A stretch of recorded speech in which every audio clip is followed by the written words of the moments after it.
Blue blood versus bad. Historically successful versus new to the scene. The CFP National Championship is going down tonight. We've got Indiana Hoosiers versus the Miami Hurricanes at Hard Rock Stadium in Miami, Florida. There are so many storylines to discuss, so many metrics, so many statistics, whatever it may be. We're going to get into it all today on today's episode of the Ben Drury Show. I'm your host, Ben Drury, and without further ado, this is the Ben Drury Show, so don't go anywhere. On today's show, I'm joined by Kylan Craig. And Kylan, how are you doing today? I'm doing great, Ben. Thank you for having me on. Yeah, this game is going to be awesome. There's a lot to talk about. We've got the Indiana Hoosiers who are coming into this matchup undefeated, the only team remaining in FBS, the last one standing, 15-0, looking to become, I think, in history, the first 16-0 franchise. Now, or team, program, whatever you want to call it. Miami, 13-2. They had some small hiccups along the way, but they have made it to the national championship game, an underdog in almost every single game in the CFP national championship game. But Kylan, when you see Indiana at 15-0 versus Miami at 13-2, does that undefeated record actually matter that much, or does it disappear once the game and starts and once the ball is kicked off? I mean, I feel like in almost every big game like this, the whole goal should be you go in, no record, you come out 1-0, And so I feel like you can't focus too much on how you've done so far, especially this being the national championship. You've got to let that all kind of go behind. Like obviously 15-0, chance of going undefeated, like that's a great thing, but I think they really just need to fully lock in on this game and this week 1-0. Yeah. Going into this matchup, both teams great offensive programs. Their defenses, we'll get into that in a second. But whenever you're looking at the numbers, Indiana is second in the country nationally, averaging 42.6 points per game. Now, for Miami, they're 30th nationally with 31.6. We've seen in the CFP college football playoff how dominant Indiana has been. They've blown out teams by incredible margins, beating Oregon 56-22, I believe, beating Alabama 38-3, whatever it may be, and multiple times doing that during the regular season, whether it be blowing out Illinois or whatever it may be. They've had a lot of dominant success. However, Miami, even though they've gotten to this point 13-2, they haven't been as dominant offensively. We're looking at total offense. Indiana averages roughly 461 yards per game, which is 12th in the nation. And for Miami, they score 31. Nope. They have total offense with about 408 yards per game, which is about 42nd in the country. So Indiana, looking at that, Indiana outgains Miami by about 50 yards per game. Do you think that's just a style difference, or maybe a sign that Indiana controls games better, when in reality Miami is still sitting at this same point, and whatever it may be, their offense has gotten them this far? So what do you think? Yeah. I honestly think just from what I've seen with Indiana, they just control the ball super well. I see super little turnovers, and I feel like that's something that definitely helps contribute to that. Obviously, we all know the Carson pick four picks against North Carolina State. I feel like just turnovers like that, obviously that gets for the offensive possession. I think Indiana is just a super well run team, and I feel like the significantly less number of turnovers on the season is something that contributes to that. And then also, I know we're going to talk about them later, but I think the defense of both of these teams is another thing that contributes just to how well their offense can be run. And one of the most important things, especially for Indiana, when you do have the Heisman quarterback in Fernando Mendoza, is that they don't over favor the passing game. And they have one of the most balanced rushing, passing attack, whatever you want to call it. They have one of the most balanced offenses in the country. They rush about 218 yards per game, which is 12th in the nation. So whenever you combine that with a great quarterback, a good wide receiver core, and great running back play, it is very, very good. Now on Miami's side, They are a little bit more balanced, but they're less explosive in the running game. Now, Indiana, with backs like I believe it's Kalon Black or Mm. Himby, they have great two-headed monster, whatever you want to call it, but they're very, very explosive. Getting through the second level is very, very easy, especially joined with a great offensive line. And once they're able to do that, there's no looking back. They're dominating teams, and that's one of the reasons why. And like you said, we'll get into the defense in a second, but Indiana is able to run it at a very, very high level. Do you think that that balance will travel into this game, or do you think, it will just look a little bit different? Miami will come to play and shut that down and cause Indiana to play a brand of football that they haven't had to play up until this point in the season. Yeah, I think one of the things that makes Indiana so successful is how versatile every player is with everything that they do. I mean, you have two running backs, as you mentioned, Hemby and forgot the other one. But one of them barely over 1,000, one of them 40 under 1,000. Again, great two-headed monster. And I think that looking at that, you'd think that they're a run-heavy team, just how dominant the run is. But I mean, I don't know that there's a more well-rounded team in college football this year. And I think obviously Miami, Ruben Bain, that whole defensive line, I mean, absolute dogs, just dominant. And I think if they are able to stop the run, which I'm going to be honest, I find unlikely just seeing how the run has been so far this college football playoffs. If they are, though, I mean, Indiana can just pivot to the pass game, and I think that really no matter what happens here, um, Indiana's just looking good. Now, the passing leaders for both of these teams, the quarterback, the point guard, whatever you want to call him. Now, Heisman winner, Fernando Mendoza, I love him. He might be my Mhm. favorite. He may be my favorite non-Mizzou player in all of the sport. Now, Fernando Mendoza, as the Heisman winner, really this year has been his only extent of experience. And really, the most experience has come in the last four games. He wasn't tested too much during the regular season. Indiana playing, I mean, if you're looking at it, not the best schedule in the Big Ten. But on the other side, while you have Carson Beck, who throws for about 3,581 yards, 29 touchdowns, and 11 interceptions with about 73% completion percentage. Now, while he's had a statistically worse year than Fernando Mendoza, not in yardage, but in touchdowns and interceptions. But Carson Beck has far more experience. Fernando Mendoza has been able to kind of, go through the storm, as he said in his post game interviews in this postseason. But Indiana scores over about 42 points per game that we just touched on. Now, do you think that this will be a true edge, or do you think that Miami's defense will kind of neutralize those season long numbers that in some ways outliers are coming from performances against Illinois or other teams like that earlier in the season, or even just the past few games in the college football playoff? Yeah. Again, I think Miami's defense is super, super just phenomenal.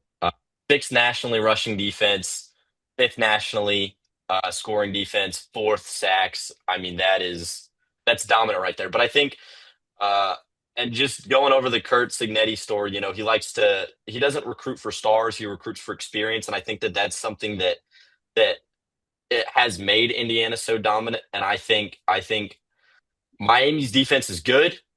They're really good. Um, I don't know. I really don't know. Honestly, it's a tough one. Yeah, And like I just said a second ago, Mendoza definitely has the far better statistics,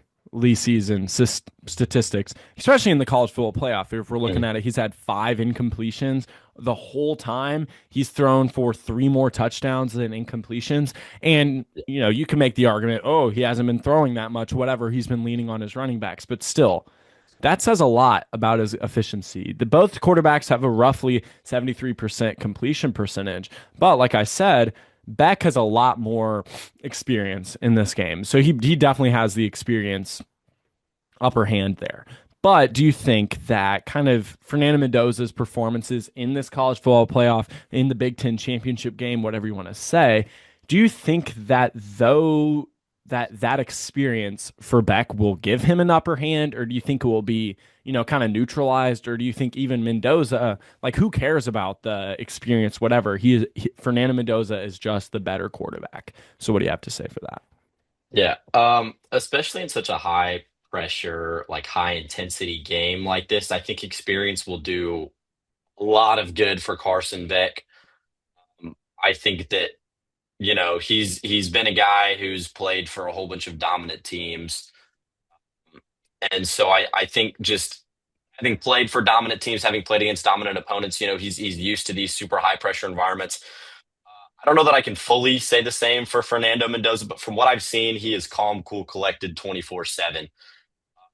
Again, like you said, three more touchdowns than incompletions. That is personally mind blowing to me. It's hard to wrap my head around that. That tells me just how just clear minded he is in these games. Obviously, it's hard to know kind of what goes on in the head of a quarterback, but I think he might not have as much big game experience. Obviously, Indiana doesn't have a lot of national championship experience, but I think just who Fernando Mendoza is as a player, set aside experience, set aside all that stuff, but just how he plays the game, I think experience for Carson Beck is his best attribute going into this game, and I think Fernando Mendoza's just mentality and the way that he handles the ball, that's his thing, and I think that just comparing the two side by side, I don't see how experience helps him much, Carson Beck personally. Now, we talked about the offense. And really, I would say what sticks out for both of these teams is that they do put up numbers on offense. But really, what sets them apart, and I think in large part why they are on this stage right now, is because of their defense. And so, moving on to defense. So, Indiana, this season, this is crazy. They're two top five defenses in points allowed. And so, Indiana has allowed 11.1 points per game. So dominance. On Miami, they're just a little bit off. So 14 points allowed per game. And we've seen both teams, probably Miami, their defense has wavered a little bit in the college football playoff, especially in last round against Ole Miss. And they had a great showing against Ohio State and against Texas A&M. That was just a weird game. No one's offense was playing well, and Miami could not put up points in the special teams game. So, which defense do you think is better built for this championship moment? I think that it's definitely it may be from an explosive standpoint, you would probably give Miami the edge, especially with Akeem Messidor, Ruben Bain, with top names in those guys. They get after a quarterback, they get after an offensive line like no one's business. But that's not necessarily what decides a national championship. And so it's a little bit hard to, determine. But what would you say? Which defense is better built for a championship moment like this game going into this matchup tonight? Yeah, I think fully Indiana here. And I mean, obviously you have a whole bunch of studs on Miami, especially Ruben Bain, Hakeem Messidor, like you said. I mean, those are the guys. Those are like, if you're looking at the Thunder, whenever they were dominant, that's the Russell Westbrooks, that's the James Hardens, the Kevin Durant's. But then, where does everybody else fall? We're naming these guys, but where's everybody else? I think, oddly enough, I personally, just off the top of my head, cannot name a single Indiana player, but I think that because of how good they are and because of how like good the stats are, the fact that I can't name that just shows you that everybody on this team is good, and there's not anybody who like shines the rest because they all just do their job and they do their job to perfection. And so there's no reason to kind of, I guess, boost a certain player over the other because they're all so good at what they do. And watching the Oregon game, I honestly had no idea what Oregon was even doing being ranked that high. They made them look silly. And I think, obviously Miami, that Ohio State game, electric. I mean, the pick six, second quarter before halftime. just complete momentum shifter. I was at a friend's basketball game watching the Indiana Oregon game, and I tuned in probably 30 seconds late, and the score was already 7-0. And Oregon had the ball, and I thought, wow, Fernando Mendoza just deep shot, probably Charlie Becker, pick six. I mean, this defense just knows how to read a quarterback. They've got their palm, they're looking at it, they can tell everything that they're going to do, and I think that just again the experience level on that team, the way that Kurt Signetti has taken the players who maybe weren't the best, but just know how to play ball. I think that's fully what gives Indiana the edge here, and I think makes them overall a better defense.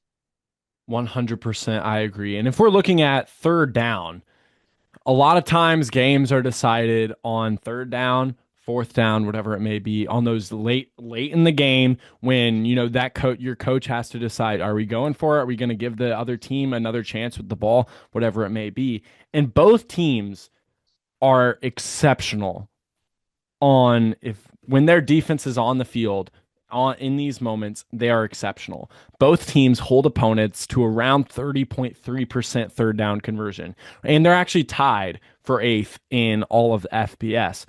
And both teams are elite. They're No one is doing stuff, especially at this point in the season. No one else is playing, but really, no one else is doing what they've done all season long on third and fourth down. But do you think that this points this game towards a low scoring affair where possessions are the most important outcome? Maybe time of possession is most important instead of average yards or whatever, total yards, whatever it may be. Do you think that those great third down conversion percentages on defense will lead this to looking a little bit more like the game we had first round, Texas A&M versus Miami? Yeah, absolutely. Honestly, I mean, from what I've seen, they're capable of super big explosive plays. Malachi Tony, what a guy! I mean, he's going to have a great career. He's really good for the deep shot for Carson Beck. And so obviously, if you get out there, your own 25, you throw a 75-yard touchdown, then you don't have to worry about third downs. But especially for Fernando Mendoza and the Indiana offense, I feel like I see less, more so explosive plays. Obviously, they're fully capable of it. But I think that their whole thing is they just slowly chip away at the yardage until, they're on the one, you run it in, touchdown. And so I think obviously, if your defense is good enough to stop a team on third down, then you get the ball, you get a chance to score, and that's what causes the wide margins that we see with both of these teams in some of their wins. And so I think 100%, if you get them to third down, that is absolutely the deciding factor in this, I believe. And just looking at it, two final points to touch on both teams' defense. But we talked a little bit earlier about how good Indiana's rushing attack is. Mhm. And whenever and you would be hoping, oh, Miami needs to step up in that circumstance. And against everyone else but Indiana up until this point in the season, Miami has stepped up to the plate and they have hit it out of the park. They're sixth in the country in rush defense, and with a top tier rush defense that Miami has, how important for Indiana is having that balance, especially whenever you look at where Fernando Mendoza, if he's going to be put under pressure by Akeem Messidor and Ruben Bain, the rushing attack is that pressure valve that they can kind of screw off a little bit and give Fernando Mendoza a little bit extra time. So, how important really is that Indiana plays a balanced game? And really, is that the key for Miami to have success in this matchup? Yeah, I think absolutely that is a super big thing for Miami. You take one thing away and they're left to one thing, and then you can just kind of work on that. Um, and you take the rushing attack away, he's got to throw. And then, you take the rushing attack away, and now the cornerbacks realize that they've got to really start doing their job, and then they start to lock down more. And then, the pocket collapses faster, and then Fernando Mendoza's under pressure. And I think that definitely a thing that could help give Miami an edge is if they do take one aspect of Indiana's gameplay away. I think that that's going to be hard. I think that's going to be really hard. I just think that they are so well built on every offensive part of the ball.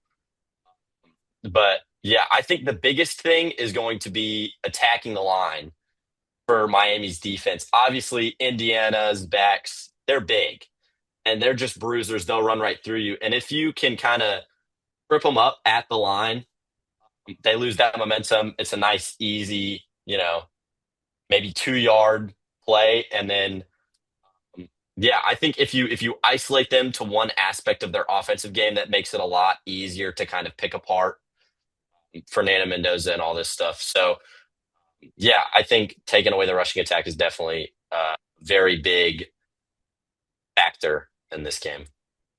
And another thing that really, this has probably been the biggest area of concern for me in thinking about Miami's stature in college football, how they look going into this matchup. That big thing is how they take care of the ball. And that doesn't Carson Beck, he had six interceptions total in their two losses this season against SMU and Louisville. And so my point is this: Indiana leads the country with a turnover margin of plus 21, which is unheard of. They're very, very disciplined, and this number shows that. And they are very, very, very good at securing the ball and keeping it and not giving out those pointless turnovers.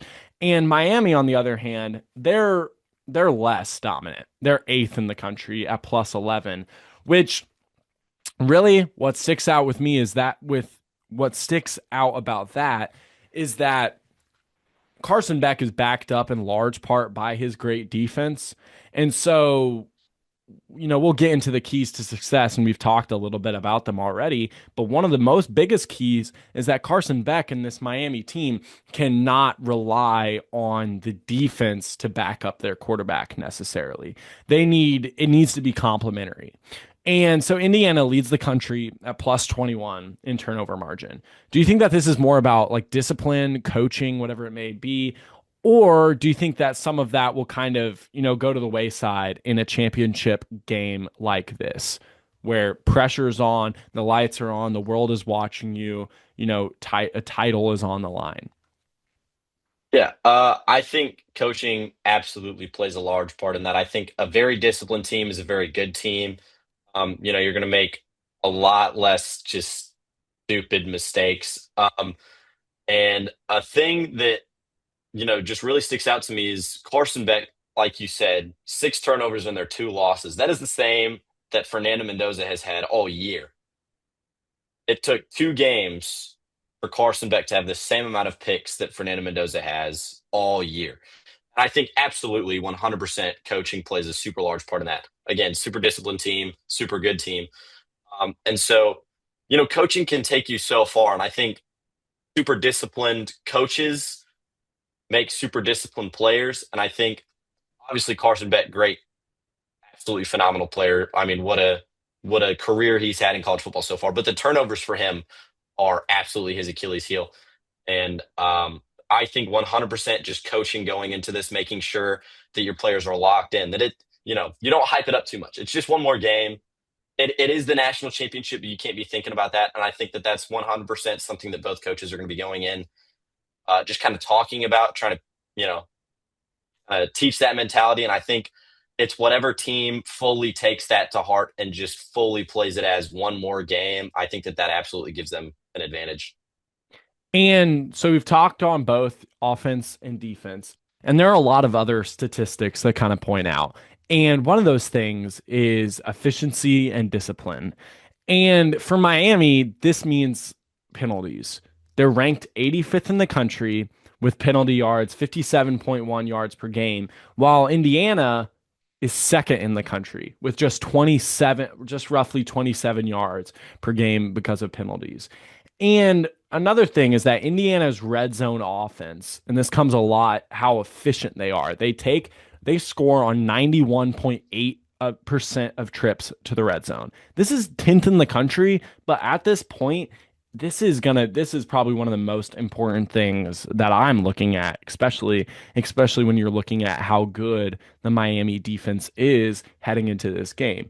But that efficiency, that discipline needs to be there for both of these teams. And for Miami, you cannot you like worst case scenario would be their first drive of the game or Indiana's first drive of the game. They get a couple stops early on in stopping the run and forcing Indiana into a 3rd and 10, 3rd and 12 situation. Worst case scenario is you get a pass interference down the field. You get an offsides, a stupid penalty like that, maybe a roughing the passer, whatever it may be, these undisciplined penalties, that's worst case scenario because then you give the ball to Indiana and you give the ball back to Fernando Mendoza in scoring position, and that efficiency is there, and that will lead to the demise of the Miami Hurricanes. Now, Indiana finishes nearly 92% of its red zone trips. In a game like this, how big is the difference between scoring a touchdown or getting the 3 points from a field goal? I think it is monumental, and that's maybe even an understatement. I mean, with how almost like I don't want to say equal, but with how very similar both teams are just from a broad perspective, super dominant, versatile offense, and then just killer defense. Um, I think that every inch is going to count in this game. You get the three, they get a touchdown. Now you're down four, and now you have to go for a touchdown. And now there's even more pressure to throw a touchdown. And so you're more likely to do something that you wouldn't under normal circumstances. Yes, 100%. Another thing that I'm looking at for this matchup is the time of possession. And when you have two very, very good defenses that these two teams possess, time of possession is going to be very, very important. How many times you're on the field, you're not going to always going to have control over that, especially when you're facing off against two teams who are facing off against each other, who are able to take the ball, have long, sustained drives, and where you may not be whenever you in other games against high scoring offenses, you would be getting the ball back instantly or highly, very, very fast moving offenses with high tempo, but you may not get the ball back when you want it most. And so that's going to be very, very important in this game. Both teams have very, very high times of possession. Miami has about 33 to 34 minutes, and Indiana is just at 33 minutes per game. So they're holding the ball longer than their opponent in every single game this season. With that being said, that's all the time we have for today's episode of the Ben Drury Show. Thanks so much for watching. Kylan, thanks so much for coming on the show today. You guys can watch the national championship tonight, 6:30 p.m., 7:30 p.m. Eastern on ESPN in Coral Gables, Miami Gardens, whatever you want to call it, Florida. It's going to be a great game. Looking forward to watching every single snap of this game. Thanks so much for watching. I'm Ben Drury. Good night.